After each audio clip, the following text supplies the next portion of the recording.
1971 সালে যেমন সবাই যুক্ত ছিলেন, এই 24 সালে সবাই যুক্ত পরবর্তীতে। আমার প্রশ্ন এই যে 1971 সালের স্বাধীনতার যুদ্ধ এবং 2024 সালের গণ অভ্যুত্থান, আপনি কি পার্থক্য খুঁজে পান?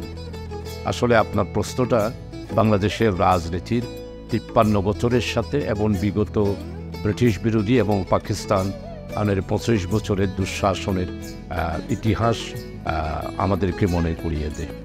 আসলে 1971 সালের যে মহান মুক্তিযোদ্ধা, সেটা ছিল পাকিস্তান আমলের 25 বছরে আমাদের এই অঞ্চলের, বিশেষ করে এই অঞ্চলের শোষণ, বঞ্চিত এবং কৃষক, শ্রমিক, মেহনতি মানুষ যে অধিকার ছিল, সেই অধিকার 25 বছরে বঞ্চিত ছিল। 25 বছরে পাকিস্তান এই অঞ্চলকে কোনো ধরনের অধিকার প্রতিষ্ঠিত করতে যায় নাই।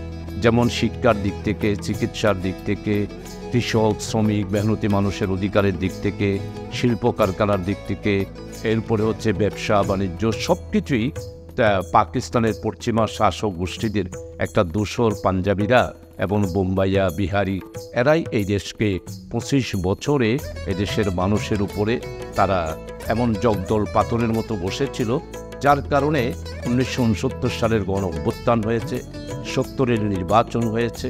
70-এর নির্বাচনের পরে যখন নির্বাচিত প্রতিনিধিদের হাতে পাকিস্তান ক্ষমতা দিতে গড়িমসি করল, তখনই আমাদের এই দেশের মানুষেরা তখন তারা খুবই তাদের অধিকার আদায়ের জন্য তারা তখন রাজপথে নেমে গেল এবং বিশাল একটা গণ অভ্যুত্থান হলো।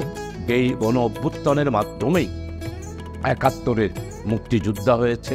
9 মাস সশস্ত্র সংগ্রাম এবং যুদ্ধের মাধ্যমে আমাদের এই দেশের বিশ্ববিদ্যালয়ের ছাত্র, কলেজের ছাত্র, মাদ্রাসার ছাত্র, আপামর জনসাধারণ, এদেশের কৃষক, শ্রমিক, মেহনতি মানুষ, কর্মচারী সবাই ঐক্যবদ্ধভাবেই মুক্তিযুদ্ধে অংশগ্রহণ করেছিল।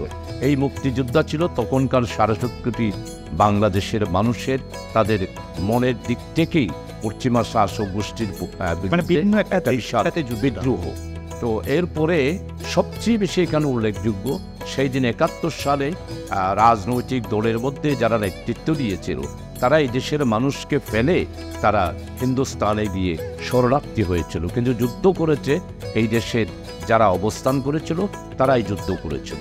আজকে 71 সালের পরে 53 বছরে 24 সালের জুলাই থেকে শুরু করে 5ই অগাস্ট পর্যন্ত যে আন্দোলন, সেটা আপনারা, আমরা সবাই, শ্রোতাবৃন্দ যারা আছেন, তারা সবাই স্বীকার করবেন যে গত 18 বছর এবং এর আগে যেই শাসক গোষ্ঠীরা ছিল, এবং বিশেষ করে গত 18 বছরে 2008 সাল থেকে 2026 সাল পর্যন্ত অত্যাচার, নির্যাতন, আয়নাগর, দুর্নীতি, ব্যাংক লুটপাট, ব্যবসা, শিল্প কারখানা সব দিক থেকে সিন্ডিকেট এবং ফেসিবাদী, এরপরে হচ্ছে চাঁদাবাজি, টেন্ডারবাজি, এরপরে হচ্ছে সব জায়গায় একটা কর্তৃত্ববাদের মাধ্যমে বাংলাদেশকে যেভাবে চাপিয়ে রেখেছিল, সেটার বিরুদ্ধেই একটা বিশাল বিদ্রোহ আমাদের এই দেশের স্কুল, কলেজ, দামাল ছেলেরা কোটা বিরোধী আন্দোলন করতে গিয়েই এই কোটা বিরোধী আন্দোলনের বিরুদ্ধে সরকারের যেই পদক্ষেপ এবং সরকারের যে আচরণ,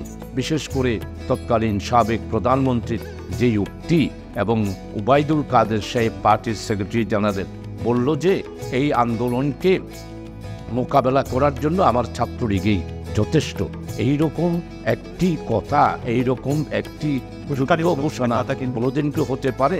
এই জন্য 71-এর মুক্তিযোদ্ধা আর 24 সালের বৈষম্য বিরোধী ছাত্র আন্দোলনের মধ্যে বিশাল একটি যুগসূত্র রয়েছে, সেটা হলো অধিকার প্রতিষ্ঠা, মানবতার রক্ষা করার জন্য আন্দোলন।